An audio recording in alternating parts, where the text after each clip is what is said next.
जी, आज हम लोग पढ़ने जा रहे हैं प्रोनाउन के बारे में। किसके बारे में? प्रोनाउन के बारे में। चलिए, कहीं दिक्कत हो तो पूछिएगा। सब आदमी गौर से सीखेंगे। देखिए, अगर हम बात करते हैं प्रोनाउन के बारे में,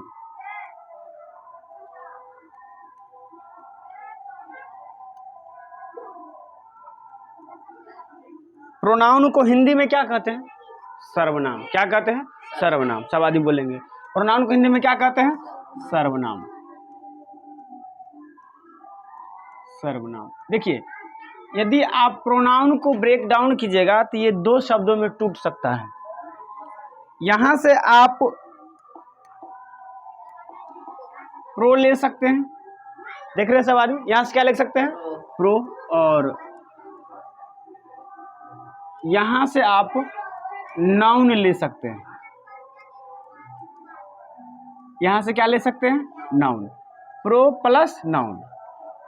तो प्रो और नाउन। प्रो मतलब होता है फॉर द सेक ऑफ।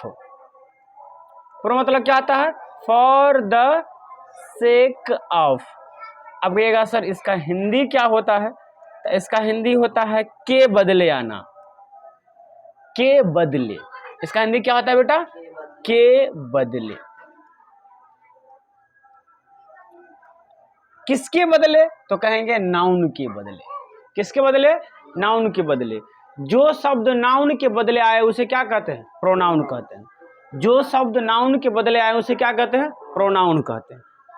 अब देखिए, के बदले के वास्ते। अब उसके बाद आपको बताए थे नाउन का जो डिफिनीशन होता है वो नाउन के शब्द में जो लेटर है, जैसे कि एन है, ओ है, यू है और एन है, इनसे ही आ जाता है। बताया थे ना, नेम ऑफ ओरिजिनेटेड और थिंग्स, उत्पन्न किया गया वस्तु। तो सबसे पहले बात है कि एक बात बताइए आप लोग, हम लोग जब किसी भी टॉपिक को शुरू करते हैं तो सबसे पहले हम पढ़ते हैं कि इसका उत्पत्ति कहाँ से हुआ है। जैसे कि नाउन की उत्पत्ति के बारे में आपको बतलाए थे, तो सबसे पहले कोई आदमी बताइए ओरिजिन के बारे में। कोई बतला सकते हैं सर्वनाम के ओरिजिन कहाँ से हुआ है? कोई भी आदमी बताइए, सर्वनाम कहाँ से आया है?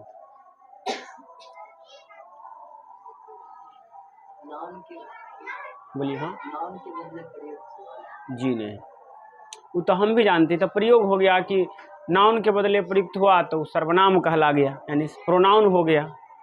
तो हम भी जानते हैं। मतलब इसका उत्पत्ति कहाँ से हुआ है? लिखिए ओरिजिन। हेडिंग बनाइए ओरिजिन। हेडिंग बनाइए ओरिजिन। यहाँ पर 2 लाइन छोड़ दीजिए, ऊपर इसको लिख लीजिएगा, नीचे से हेडिंग बनाइए ओरिजिन। 2-3 लाइन छोड़ दीजिए जहाँ तक आप पहुँच जाए, और नीचे से बनाइए ओरिजिन। हेडिंग क्या बनाएंगे? ओरिजिन।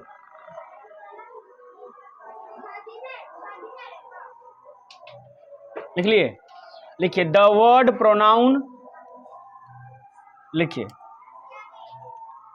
द वर्ड प्रोनाउन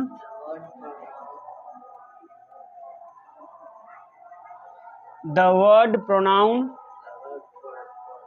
बोलिए नहीं, has been, the word pronoun has been taken from, has been taken from a Latin word, taken from a Latin word, taken from a Latin word, taken from a Latin word, pronuncia, taken from a Latin word, pronuncia, pronuncia, लिख लिए, means for, means for, या for the sake of, for the sake of, for the sake of,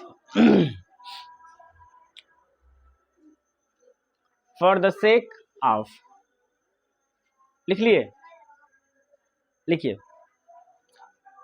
pronoun शब्द की उत्पत्ति, pronoun शब्द की उत्पत्ति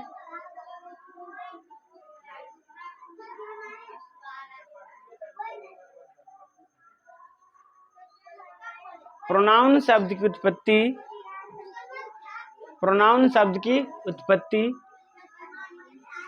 Latin भाषा के, प्रोनाउन शब्द की उत्पत्ति लैटिन भाषा के, लैटिन भाषा के प्रोनाउंसिया शब्द से हुआ है, प्रोनाउंसिया शब्द से हुआ है। लैटिन भाषा के प्रोनाउंसिया शब्द से हुआ है, लैटिन भाषा के प्रोनाउंसिया शब्द से हुआ है, जिसका अर्थ होता है, प्रोनाउंसिया शब्द से हुआ है जिसका अर्थ होता है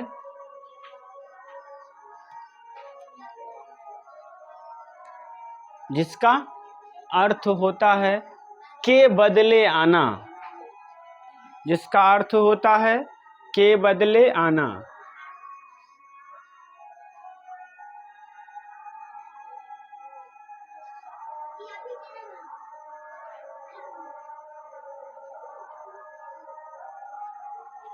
जिसका अर्थ क्या होता है? के बदले आना। लिख लिए? तो कोई पूछे आपसे कि प्रोनाउन किस भाषा के शब्द से लिया गया है, तो कहेंगे ये लैटिन भाषा के शब्द से लिया गया है।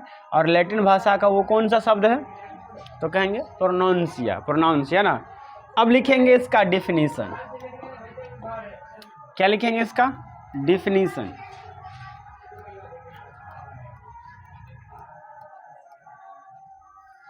यानी इसका परिभाषा। बताइए प्रोनाउन कहते किसको है? ये तो सब आदमी को आना चाहिए।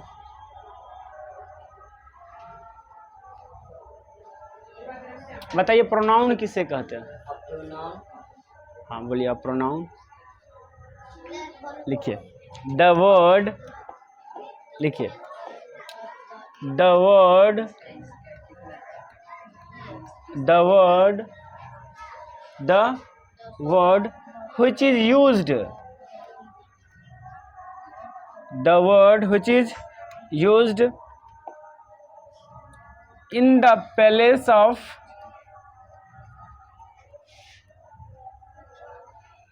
the word which is used in the place of a noun, the word which is used in the place of a noun, in the place of a noun is called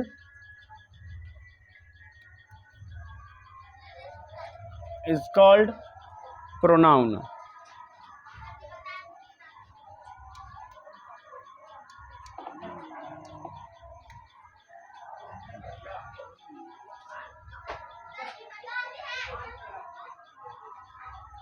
It's called pronoun ना। लिखेंगे? लिख लिए? The word which is used in the place of a noun is called pronoun. Hindi में लिखेंगे जो शब्द,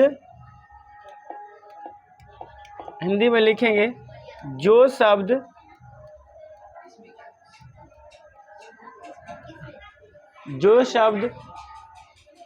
संज्ञा के स्थान पर प्रयोग किया जाता है, जो शब्द संज्ञा के स्थान पर,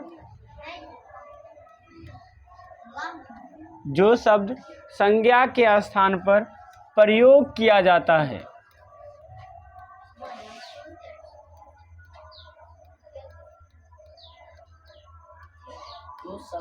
जो शब्द संज्ञा के स्थान पर प्रयोग किया जाता है उसे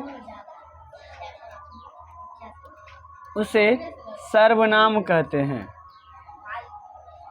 उसे सर्वनाम कहते हैं।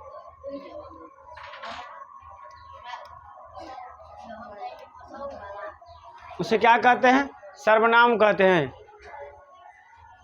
उसे सर्वनाम कहते हैं। लिख लिए? जैसे देखिए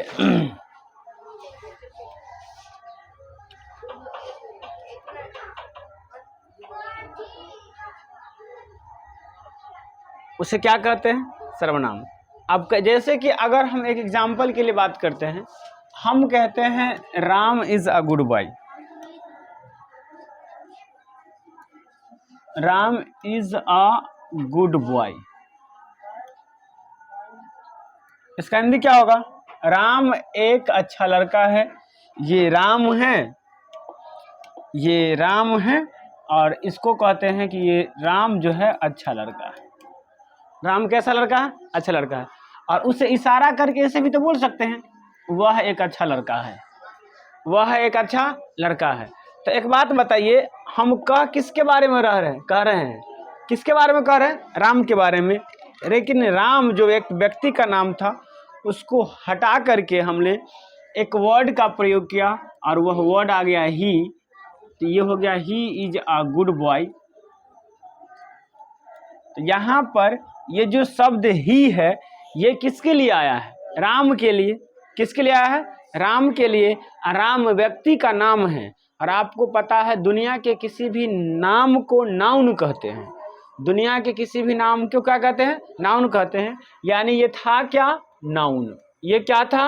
नाउन। और ये नाउन के बदले में क्या आ गया? नाउन के बदले आया, तो ये हो गया प्रोनाउन।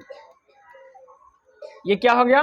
प्रोनाउन। इसको जल्दी लिखिए, ये फिगर नहीं बनाना है।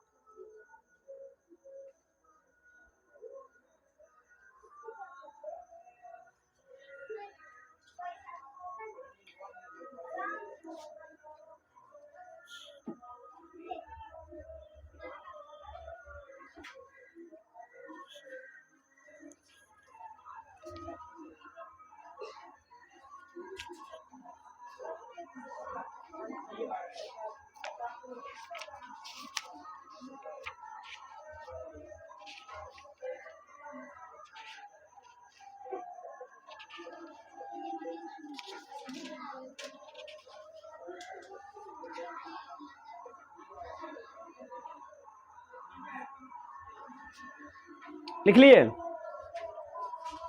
अब हम आपसे एक बात पूछते हैं, इसको लिख लिए? अब हमारा एक टॉपिक बनता है अपना कि हमें सर्वनाम की जरूरत क्यों पड़ी। Why we use pronoun. हम प्रोनाउन का प्रयोग क्यों करते हैं? ऐसा क्या हुआ कि हमें प्रोनाउन की जरूरत पड़ी? सुनिए गौर से। जैसे कि अगर हम कहते हैं, मानकर चलते हैं राम है, तो अगर हम कहते हैं Ram is a good boy, good boy, उसके बाद फिर फुल स्टॉप कहेंगे Ram goes to school daily, Ram goes to school daily, Ram get up, Ram gets up early morning,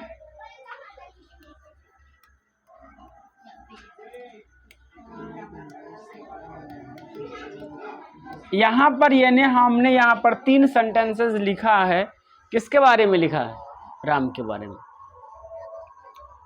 उसके बाद ये राम के बारे में लिखा है।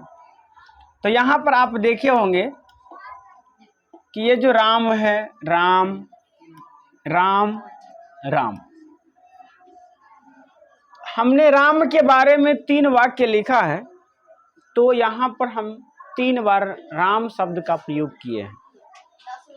तो जब सर्वनाम का आविष्कार हुआ, यानी जब सर्वनाम खोजा गया, तो सर्वनाम का सबसे पहला काम था कि किसी भी पैराग्राफ में वो नाउन के रिपीटेशन को रोकता है। किसको रोकता है? वो नाउन के रिपीटेशन को रोकता है। हम अगर सबसे पहले राम शब्द का प्रयोग कर लिए हैं तब यहाँ पर हमें राम नहीं बल्कि ही देना चाहिए था। फिर हमें यहाँ पर राम नहीं बल्कि ही देना चाहिए था। अब देखिए, Ram is a good boy, he goes to school daily. Ram एक अच्छा लड़का है, वह प्रतिदिन विद्यालय जाता है। ही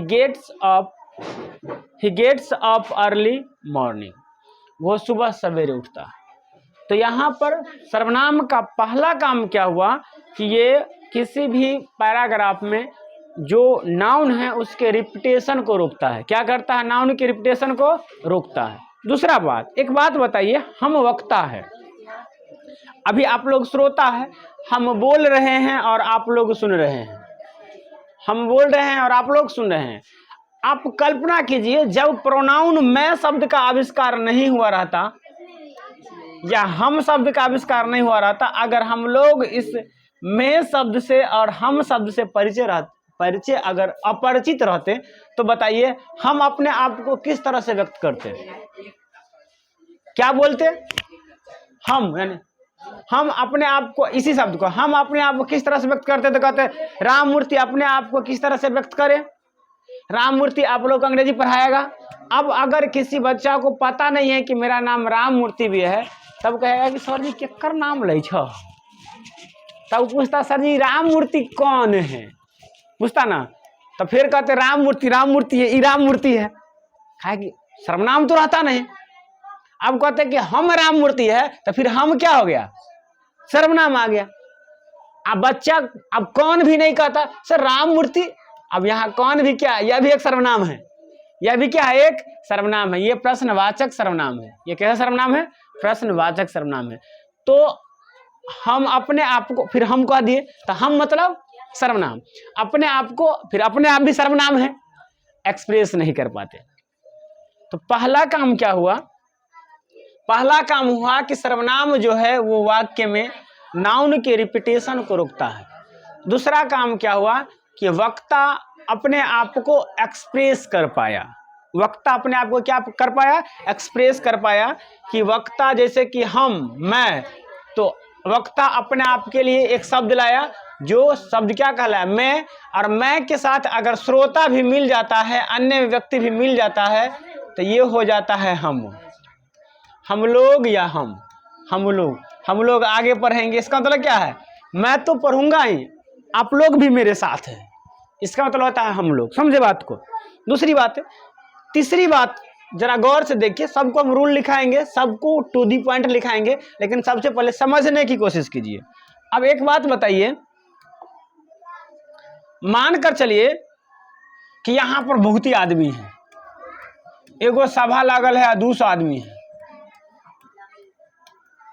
एक सभा ये है, यहां पर भी 200 पीपल है, 200 लोग हैं, 200 पीपल।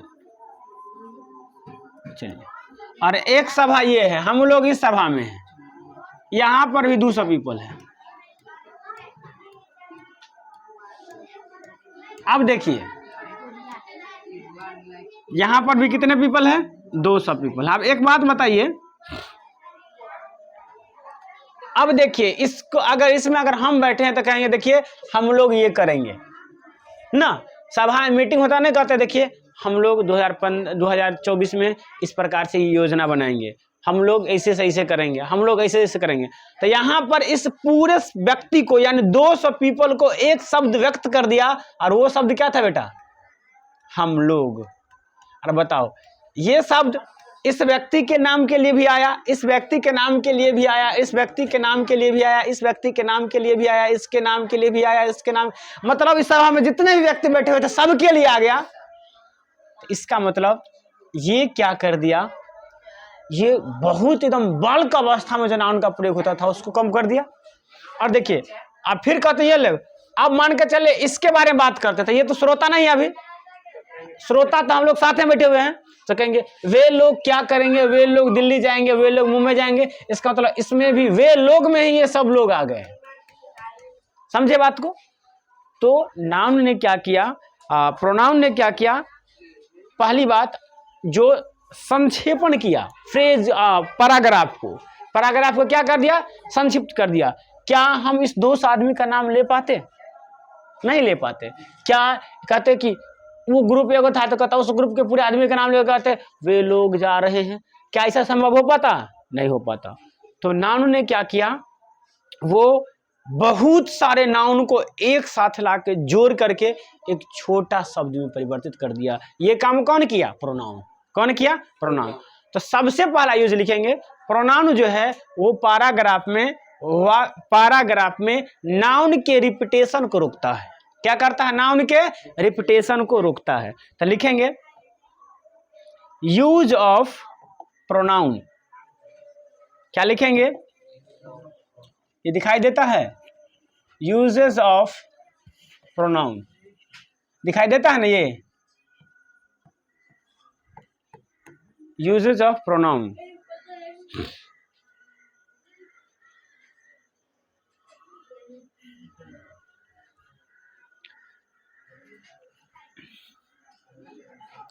लिख लिए, यूजेज ऑफ प्रोनाउन।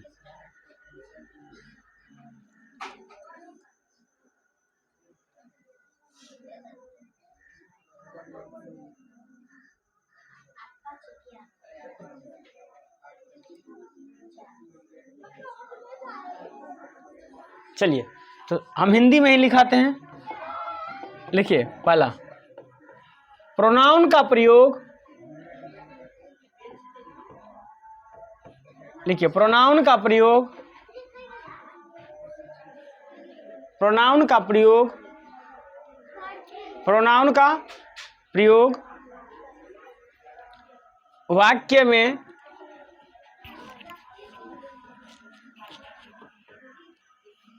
प्रोनाउन का प्रयोग वाक्य में नाउन के रिपीटेशन, नाउन के रिपीटेशन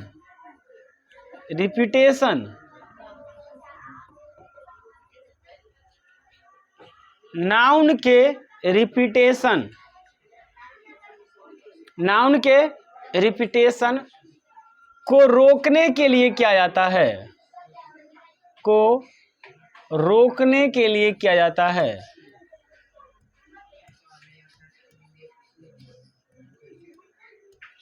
के लिए किया जाता है।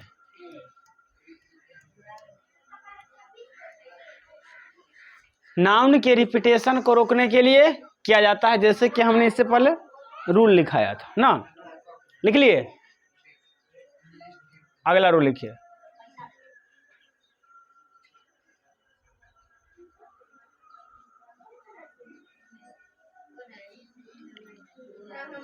प्रोनाउन का प्रयोग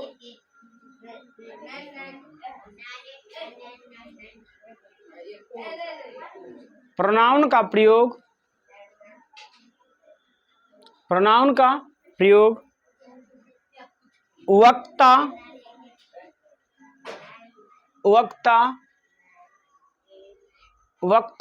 खुद को व्यक्त करने के लिए, खुद को व्यक्त करने के लिए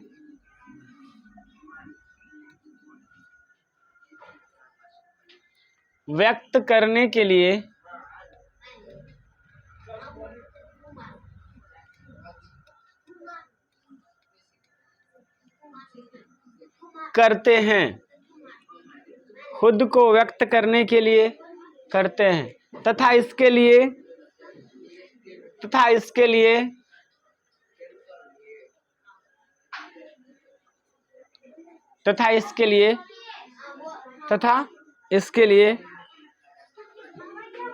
सर्वनाम मैं का प्रयोग किया जाता है। मैं, देखो बेटा मैं कैसे लिखा हुआ है, इसमें से कुछ छूटा तो गया, यहां लिखा हुआ है। सर्वनाम मैं का प्रयोग किया जाता है।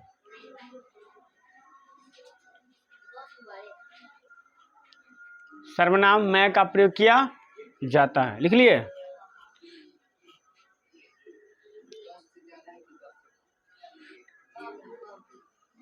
हो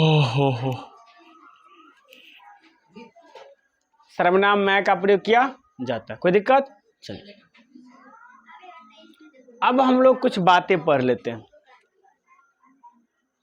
सबसे पहले हम लोग टैब्स तो पढ़ेंगे ही। देखिए एक बात बताइए, जिस प्रकार से नाउन के कितने भेष हैं? अब बताइए। जी गलत जवाब। जी नहीं। नाउन के कितने भेष है कौन बताएंगे? बताइए पूजा बाबू, नाउन के कितने भेष है? 3 भेष है। नाउन के 3 भेष है। वो भेष कौन कौन है? नंबर, जेंडर और क्या आ जाएगा? केस। नाउन के है 3 भेष, नंबर, जेंडर और केस। नाउन के कितने भेष है? 3 भेष। अब नाउन के अगर है 3 भेष, नंबर, जेंडर और केस, तो प्रोनाउन के भी होंगे 3 भेष, नंबर, जेंडर और केस। तो प्रोनाउन के भी 3 भेष होते हैं। एक प्रोनाउन का नंबर होता है, तो प्रोनाउन भी सिंगुलर होता है और प्लूरल होता है। उसके बाद उसका भी जेंडर होता है, वो भी मैस्कुलिन जेंडर होते हैं और फेमिनिन जेंडर होते हैं। उसके बाद उसका भी केस होता है, subjective case, objective case, possessive case ना, ये सब उसका भी होता है ना। तो सबसे पहले हम लोग बात करेंगे नंबर ऑफ प्रोनाउन, प्रोनाउन के सर्वनाम के वचन। हेडिंग बनाएंगे नंबर ऑफ प्रोनाउन।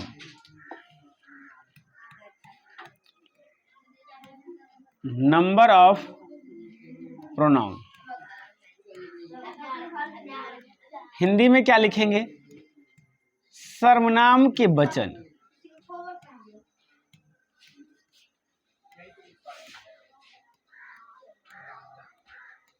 सर्वनाम के वचन, सर्वनाम के वचन। नंबर ऑफ प्रोनाउन, सर्वनाम के वचन। सर्वनाम के वचन। अब देखिए, अब हम आपको डिफिनीशन नहीं बताएंगे कि सिंगुलर किसे कहते हैं, प्लूरल किसे कहते हैं। अब आपको हम डायरेक्ट बतलाएंगे कि वचन के आधार से, नंबर के आधार से सर्वनाम 3 प्रकार के हो सकते हैं। पहला सिंगुलर सिंगुलर प्रोनाउन।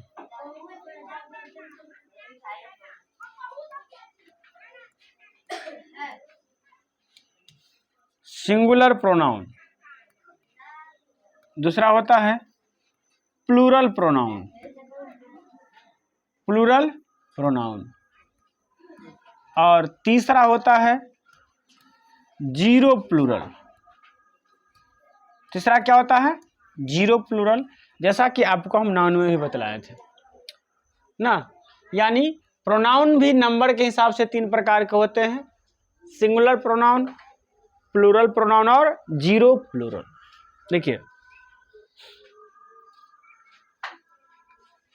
अगर हम लोग सिंगुलर की बात करेंगे तो यहां पर आता है ही, सी और इट। ये तीनों सिंगुलर है। ये तीनों क्या बेटा? सिंगुलर। ही मतलब वह पुरुष के लिए, सी मतलब वह महिला के लिए, और इट मतलब यह निर्जीव के लिए। किसके लिए? निर्जीव के लिए। अगर हम प्लूरल की बात करेंगे तो देखिए, ये तीनों का प्लूरल क्या होता है? दे। क्या होता है? दे। इसके अलावा एक दे मतलब होता है वे या वे लोग, वे या वे लोग। वी मतलब होता है हम या हम लोग, और एक होता है यू, यू मतलब होता है आप लोग, तुम लोग या आप लोग। इसके अलावा अगर जीरो प्लूरल की बात करते हैं तो यह आएगा यहाँ पर आई। आई, आई कैसे जीरो प्लूरल है तो इसके बारे में जी, इट यहाँ तो है सिंगुलर में, सिंगुलर में है ना इट।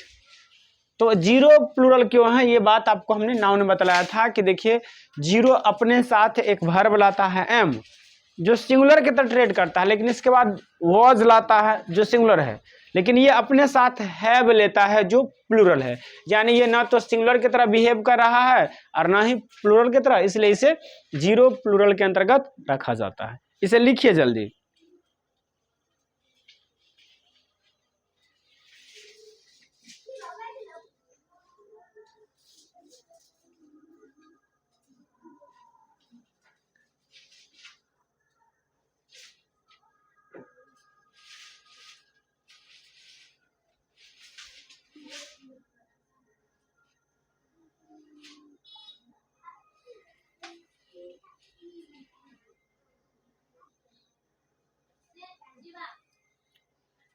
लिख लिए? थोड़ा तेजी में लिखेंगे। लिख लिए सब आदमी? लिख लिए? चलिए अब हम बात करते हैं बेटा इसके जेंडर के बारे में। किसके बारे में? जेंडर के बारे में। बताइए जेंडर कितने होते हैं? कौन बतलाएगा जेंडर कितने हैं अंग्रेजी में? 3 जेंडर है। कौन कहते हैं 3 जेंडर है?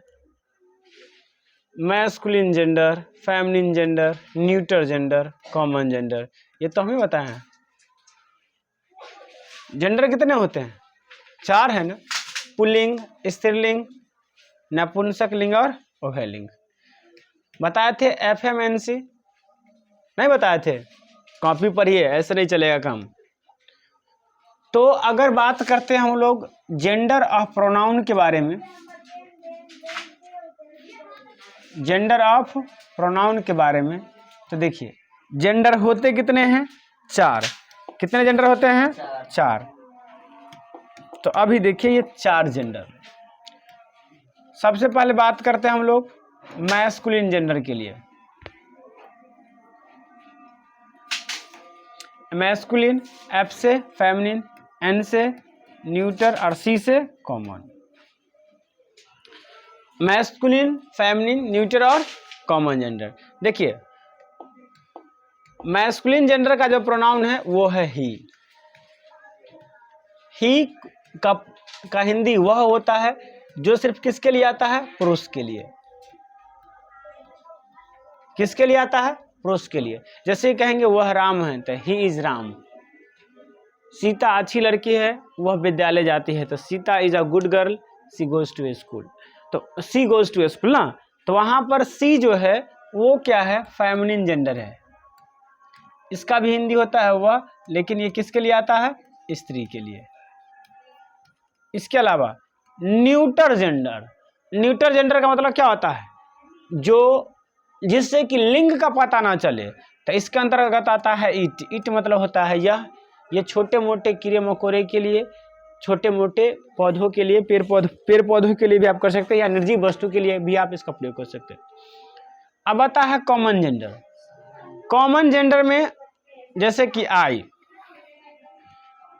मैं लड़का हूं, अपने लिए हम मैं शब्द का प्रयोग कर सकते हैं, आई एम अ बॉय। आप लोग लड़कियां हैं, आप भी अपने लिए मैं शब्द का प्रयोग करते हैं, I am a girl.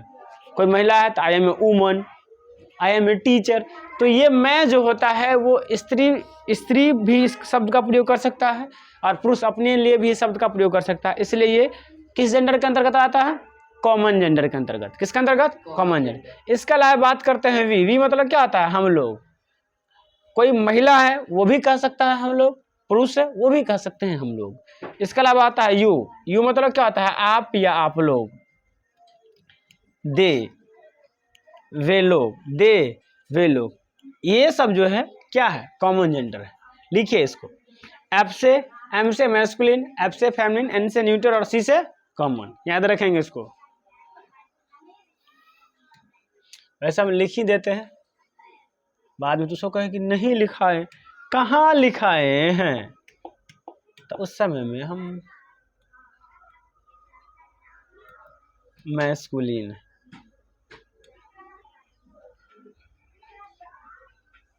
Feminine,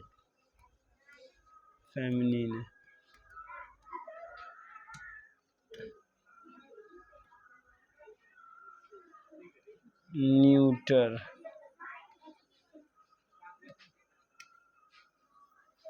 और इधर कॉमन। सब में क्या लगा देंगे? जेंडर। सब में क्या लगा देंगे? Gender, gender, gender.